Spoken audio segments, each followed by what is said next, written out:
আসসালামু আলাইকুম এভরিওয়ান। আজকে আমি আপনাদের সামনে শেয়ার করব দেশি মোরগ রান্না।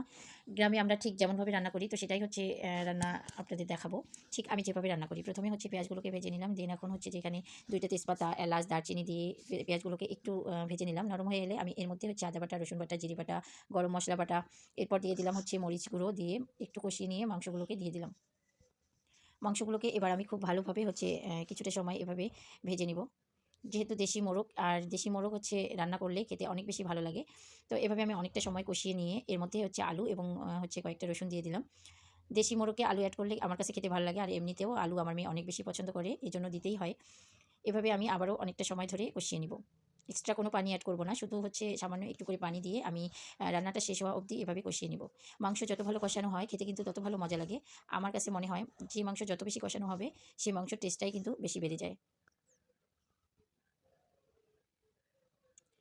এভাবে আমি বেশ কিছুটা সময় হচ্ছে কষিয়ে নিব আর রান্না করতেই থাকবো যতক্ষণ না পর্যন্ত মাংস এবং আলুটা সিদ্ধ হয়ে যাচ্ছে।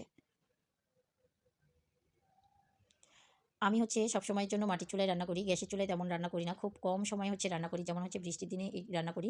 আর এছাড়া হচ্ছে মাটির চুলায় আমি সবসময়ের জন্য রান্না করি। তো মাংসটা আমার হচ্ছে একদম কষানো হয়ে গেছে। আমি এখানে সামান্য একটু পানি এড করে দিয়েছি। মানে নামিয়ে নিব। আর উপর দিয়ে একটু ধনেপাতাও দিয়ে দিয়েছি। একদম মাখা, মাখা হচ্ছে ঝোল করে রেখেছি। এতে করে খেতে আমার কাছে অনেক বেশি ভালো লাগে। তো এবার হচ্ছে আমি মানে আমার রান্না কিন্তু একদম শেষ। আমি আপনাদের দেখিয়ে দিচ্ছি ফাইনাল লুকটা। তো এই যে দেখেন আমার মাংস রান্না। আমার ভিডিওটি যদি ভালো লাগে তাহলে অবশ্যই একটা লাইক করে দিবেন। যারা ফেসবুক থেকে দেখছেন আমার পেজটিকে ফলো করবেন এবং যারা ইউটিউব থেকে দেখছেন আমার চ্যানেলটিকে সাবস্ক্রাইব করে দিয়ে পাশে থাকবেন। গ্রামের রান্নাগুলো এরকম সহজ সরল সাদামাটা হয়। আমার রান্নাগুলো যদি আপনাদের ভালো লেগে থাকে তাহলে অবশ্যই আমার পাশে থাকবেন এবং আমার ভিডিওগুলো বেশি, বেশি করে দেখবেন এবং শেয়ার করবেন। ধন্যবাদ।